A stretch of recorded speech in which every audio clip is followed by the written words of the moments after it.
Well, good morning. Bo, I don't know that I could say my name in 2 minutes, so I'll give this a try.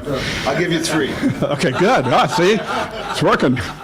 Well, thank you all very much for being here. And my name is Jeff Crabtree. I'm from the Methodist Healthcare System. And as you know, healthcare biosciences is the largest economic sector in San Antonio. And you also know there's a fair amount of legislation going on about healthcare, equally a fair amount of change. And so both at the state level and at the national level, or the federal level rather. And so there are a lot of cross currents here that we have to be mindful of as we talk about what healthcare is all about, healthcare and biosciences in San Antonio, both here in DC and at the end of the month in Austin. I'm not going to go through all of the issues because they're well addressed in your material, but there are 4 or 5 main issues that we're going to talk about this week. One of them is the repeal of the sustainable growth rate formula. This actually is an ongoing issue with the federal government, and it's really the fair payment of reimbursement to physicians.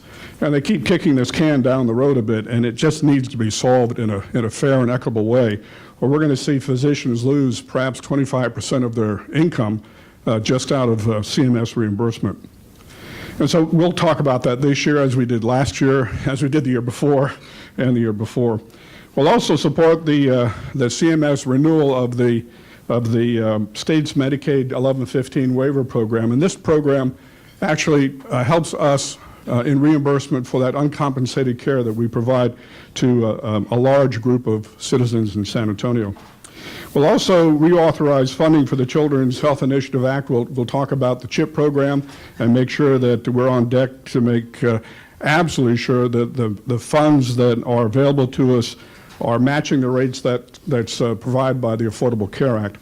Also, we'll address the reform of the Medicare Recovery Audit Act, which is a very onerous act to most providers because it's third-party review or third-party audits that is incentivized by the federal government. And it just sets up wrong rules, wrong regulations, and it's very onerous in the sense that we keep having to go back and look at these audits and get them subtracted out of our business because by and large they're not done correctly. And then finally, we're going to see we're going to support and at least talk about some continued funding of various educational programs, including tuition reimbursement, so we can increase the level of primary care physicians that we need in San Antonio and across the nation. We're woefully under capacity in that area, and one of the ways that we can increase capacity is to help the federal government understand that some of the funding programs that they're doing today need to be actually enhanced so we can get more primary care physicians in our cities and especially in San Antonio where we really do need them.